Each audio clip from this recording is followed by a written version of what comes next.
دیکھنے کے بعد پھر میں ضرور رابطہ کروں گا۔ علامہ صاحب، لوگ کہتے ہیں کچھ لوگ کہ میلاد کرنا بدعت ہے، نہیں کرنا چاہیے، کیا فرمائیں گے؟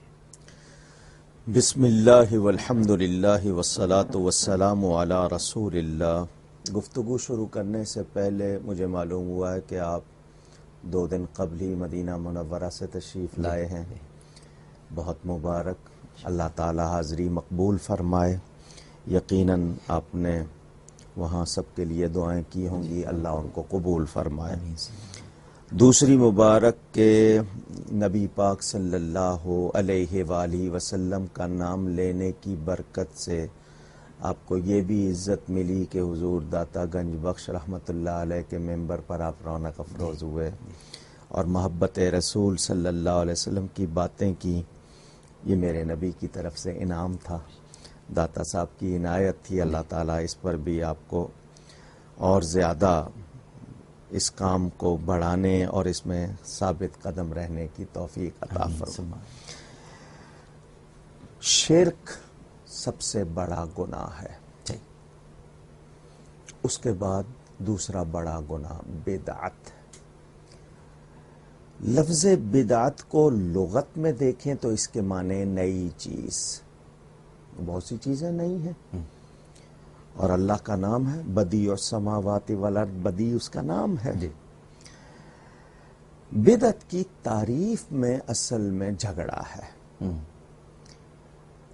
اور اس وقت جتنے بھی ناظرین سامعین دیکھ سن رہے ہیں ان کی خدمت میں عرض ہے۔ مجھے پہچانتے ہیں کہ میں ایک بہت چھوٹا سا دین کا خادم، کوکب نورانی اکاڑوی، ایک التجا کرتا ہوں دنیا بھر کے تمام علماء سے جن کو بدعت کا بہت زیادہ اندیشہ ہے، بلکہ وہ اس کی فکر میں گھلے جا رہے ہیں، اس حد تک پریشان ہے کہ لگتا ہے کہ ہر کام بدعت ہے۔ ان سے ایک التجا کہ وہ بدعت کی ایک تعریف، ڈیفینیشن لکھ دیں اور اس پہ دستخط کر دیں کہ یہ میں اس پر قائم رہوں گا، ہلوں گا نہیں۔ ذرا وہ تو سامنے آئے، اگر اسی سے ان کو بدعتی ثابت نہ کروں تو مجھے جو چاہے سزا دے لیں۔ یہ میں اس لیے کہہ رہا ہوں کہ جائز نیک کاموں کو بدعت کہہ کے لوگوں کو نیکی سے دور کیا جا رہا ہے۔ بدعت کا میں جو تعریف کر رہا ہوں وہ میری طرف سے سن لیں اور اپنی طرف سے لے آئیں۔ اگر یہ کہا جائے کہ بدعت کی یہ تعریف ہے کہ جو کام نبی پاک صلی اللہ علیہ وسلم کے زمانے میں، ظاہری زمانے میں نہیں ہوا یا اس وقت نہیں کیا گیا، اب ہو رہا ہے وہ بدعت، تو ایسے تو لاکھوں کام ہیں، پھر ان سب کو بدعت کہا جائے۔ تو بدعت کی تعریف، بلکہ لطیفہ سنا دوں، والد صاحب قبلہ کے پاس ایک شخص آیا، والد صاحب کتاب پڑھ رہے تھے، اس نے آتے ہی اپنی طرف سے میلاد کرنا بدعت ہے۔ تو والد صاحب نے پوچھا بدعت کی تعریف کیا ہے؟ تو کہنے لگا جو چیز حضور کے زمانے میں نہیں تھی اور اب ہے وہ بدعت ہے۔ تو والد صاحب نے فرمایا کیا تم تھے اس زمانے میں؟ تم تو چلتی پھرتی بدعت، سر سے پاؤں تک بدعت، تو تعریف ہی نہیں صحیح کرتے۔ بدعت کی تعریف یہ ہے وہ نیا کام جس کا ثبوت دین میں نہ ہو، صحیح، یہ میری طرف سے تعریف ہے۔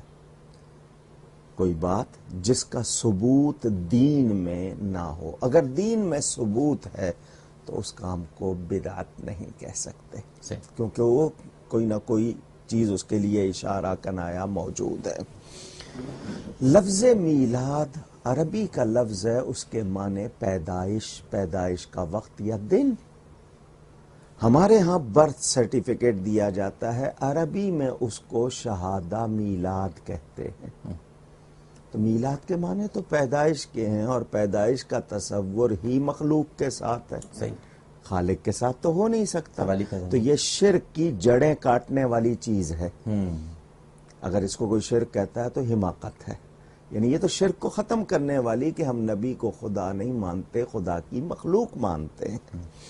رہی بات بدعت کی، تو بدعت اگر اس کا دین میں ثبوت نہ ہو تو اس کو بدعت کہیں گے، ورنہ نہیں کہیں گے۔ اب ثبوت کی بات آ جاتی ہے تو میں صرف ایک آیت پڑھ دوں، کہیں تو بہت ساری ہیں لیکن یہاں وقت کم ہوتا ہے. میں نے پوری کتاب لکھی ہے اسلام کی پہلی عید. اچھا. میرے والد صاحب کا رسالہ برکات میلاد شریف پڑھ لیا جائے. وَسَلَامٌ عَلَيْهِ يَوْمَ وُلِدَ، سورہ مریم پارہ نمبر 16. حضرت عیسیٰ اور یحییٰ کی پیدائش کے دن کے بارے میں یہ ذکر ہے قرآن میں. اور سلام ہو اس پر جس دن پیدا ہوا. یوم کا لفظ بھی موجود، ولدہ کا لفظ بھی موجود. تو نبی کے برتھ ڈے، یوم پیدائش پر اللہ کا سلام موجود ہے. اس سے زیادہ اہمیت کا اور کیا بیان ہو سکتا ہے؟ قرآن بتا رہا ہے کہ نبی کی پیدائش کے دن پر اللہ کا سلام آ رہا ہے. اگر اس کی اہمیت نہیں ہے تو یہ بیان کیوں ہے؟ یعنی قرآن سے پتہ چل رہا ہے. اچھا، بدعت اس کو تب کہیں کہ اس میں کوئی خرابی ہو. یہ جو بدعت کرتے ہیں، میں پوچھنا چاہتا ہوں میلاد میں خرابی کیا ہے؟ ہاں، کوئی غیر شرعی کام کوئی کرتا ہے اس کو آپ ضرور کہیں. ذکر مصطفیٰ سے تو قرآن بھرا ہوا ہے. انسان کا میلاد قرآن میں بیان ہوا. حضرت آدم کا میلاد، حضرت حوا کا میلاد، حضرت ابراہیم کا میلاد، حضرت موسیٰ کا میلاد، حضرت عیسیٰ کا میلاد، پورے واقعات تفصیل سے بیان ہوئے ہیں قرآن میں. تو یہ بدعت کہاں سے ہو گیا؟ یہ تو اللہ کی سنت ہے. لیکن علامہ صاحب یہاں ایک سوال اٹھتا ہے، قطع کلامی کی معذرت چاہتا ہوں. چلیں یہ تو آپ نے بتایا اور یقیناً قرآن سے آپ نے ثابت کیا، لیکن اگر یہ اتنا ہی اہم ہے جو کہ قرآن جس کا ذکر کر رہا ہے، تو پھر معترضین کہتے ہیں کہ صحابہ کرام نے کیوں نہیں منایا؟ یعنی اگر یہ اتنی اہم بات تھی جو آپ بیان فرما رہے ہیں، تو صحابہ کرام رضوان اللہ تعالی علیہم اجمعین نے اس دن کو اہتمام کے ساتھ کیوں نہیں منایا؟ اس بات کو دو طرح سے میں پیش کرتا ہوں. پہلی بات تو یہ کہ صحابہ کرام نے وہ بہت سے کام نہیں کیے جو آج ہم بہت اہتمام سے کرتے ہیں. صحیح. ایک نہیں، بہت سے کام ہیں. ہمارے ہاں بہت سے اجتماعات ہوتے ہیں. صحابہ کے ہاں حج کے سوا کوئی اجتماع نہیں ہوتا تھا. ہمارے ہاں قرآن کی 30 پاروں میں تقسیم ہے، صحابہ کے ہاں نہیں تھی. ہمارے ہاں قرآن پر زیر زبریں ہیں، صحابہ کے پاس نہیں تھی. ہمارے ہاں قرآن بڑے رنگین کاغذوں پہ بہت زیادہ کلر پرنٹنگ کے ساتھ ہے، صحابہ کے پاس نہیں تھا. ہمارے پاس مدرسے ہیں، اس میں پیریڈ ہیں. ہمارے پاس حدیث کے مجموعے ہیں، باب بندے ہوئے ہیں، ان میں چیپٹر ہیں، صحابہ کے پاس نہیں تھے. ختم بخاری کبھی صحابہ نے نہیں کیا تھا، ہمارے ہاں بڑے اہتمام سے ہوتا ہے. یہ میں لسٹ بنا رہا ہوں، اگر سناتا رہوں گا تو صبح ہو جائے گی. کم از کم 3-4 ہزار کاموں کی لسٹ میں نے بنائی ہوئی ہے جو صحابہ نے نہیں کیے اور بڑے اہتمام سے ہو رہے ہیں اور نیکی سمجھ کے ہو رہے ہیں، جائز اور بلکہ مبارک سمجھ کے ہو رہے ہیں. صرف میلاد پر اعتراض کیوں ہے؟ کیا سیرت کے جلسے صحابہ نے منائے اس اہتمام سے؟ کانفرنسیں کی، اس طرح کی ریلیز جس طرح کی روز نکلتی ہیں صحابہ نے نکالی. دستار بندی کے جلسے ہوتے تھے، کیا بینر لگائے جاتے؟ کیا حضرت ابوبکر نے وصیت کی تھی کہ میرے انتقال کے بعد ان کا میرا دن یوم منایا جائے؟ ان کا دن، حضرت عمر کا دن، حضرت عائشہ صدیقہ، ان تمام کے دن، اپنے مدرسوں کے دن، 100 سالہ اور گنتی کے بغیر تھوڑے سے دن کے بعد 150 سالہ، یہ کیا صحابہ نے منائے تھے؟ صرف میلاد پر یہ بات. اور میں ایک دلیل چاہتا ہوں سب سے. آپ ماشاء اللہ، اللہ تعالیٰ نے آپ کو بہت ذہانت دی ہے. میری ایک چھوٹی سی ریکویسٹ پورے لوگوں سے، قرآن سے، حدیث سے، کسی کچی کتاب سے مجھے یہ دلیل دکھا دیں، یہ قانون دکھا دیں کہ جو کام صحابہ نے نہیں کیا وہ نہیں کیا جا سکتا. کہیں سے دکھا دیں. صحیح. منکرین میلاد کے پاس میلاد سے منع کرنے کی ایک چھوٹی سی کچی دلیل بھی نہیں ہے، اور میرے پاس میلاد منانے اور جواز میں ہزاروں دلیلیں ہیں. قرآن سے بھی ہیں، حدیث سے بھی ہیں، عمل صحابہ سے بھی ہیں. کتاب کا نام ہے الدر المنظم. ٹھیک. شیخ الدلائل، شیخ الدلائل کا مطلب دلائل الخیرات کے استاد تھے. مکہ مکرمہ ہجرت کر گئے تھے. حضرت حاجی امداد اللہ مہاجر مکی کے ساتھی تھے, بہت بڑے عالم, شیخ عبدالحق محدث الہ آبادی. ایک تو محدث دہلوی ہیں, وہ نہیں, یہ محدث الہ آبادی. ان کی لکھی ہوئی کتاب الدر المنظم مجتبائی مطبع سے انڈیا میں چھپی تھی, اس کے بعد پاکستان میں چھپی ہوئی ہے, موجود ہے. اس میں انہوں نے 2 حدیثیں نقل کی ہیں صحابہ کی. ایک حضرت سیدنا عباس بن عبد المطلب رضی اللہ تعالی عنہما, حضور صلی اللہ علیہ وسلم کے چچا, اپنے گھر والوں کے ساتھ میلاد منا رہے تھے. نبی پاک صلی اللہ علیہ وسلم تشریف لے گئے ان کے ہاں. فرمایا کیا ہو رہا ہے؟ ان کا حضور آپ کا میلاد منا رہے ہیں. وہ ذکر کر رہے تھے میلاد کے واقعات. حضور نے فرمایا تمہارے لیے جنت ہو گئی. ایک حدیث اس کتاب سے. دوسری صحابہ جمع ہیں اور ذکر کر رہے ہیں اور کہہ رہے ہیں آج کا دن ہے, آج کا دن ہے, جمع ہو کر. حضور نے ان سے فرمایا کیا کر رہے ہو؟ ان کا حضور آپ کا ذکر میلاد. فرمایا تمہارے لیے میری شفاعت ہو گئی.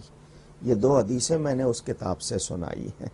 حوالہ اس کتاب کا اس لیے دیا کہ وہ ان لوگوں کے استاد کی لکھی ہوئی ہے جو اعتراض کرتے ہیں, تاکہ ویسے تو میں اپنے حوالے بھی دے دوں. پھر عید کا لفظ قرآن میں موجود ہے. میلاد کے حوالے سے میں نے آیت سنا دی. اللہ فرماتا ہے فَلْيَفْرَحُوا قُلْ بِفَضْلِ اللَّهِ وَبِرَحْمَتِهِ فَبِذَلِكَ فَلْيَفْرَحُوا. فرما دیجئے کہ اللہ کا فضل اور اس کی رحمت ملنے پر خوشیاں مناؤ. تو نبی پاک کو تو فضل عظیم کہا گیا, رحمت للعالمین کہا گیا, اور فرمایا گیا کہ رحمت اور فضل ملے تو خوشیاں مناؤ. اللہ فرما رہا ہے خوشیاں مناؤ, اور کہا جائے کہ یہ بدعت ہے تو یہ قرآن کے خلاف ہوئی یا نہیں؟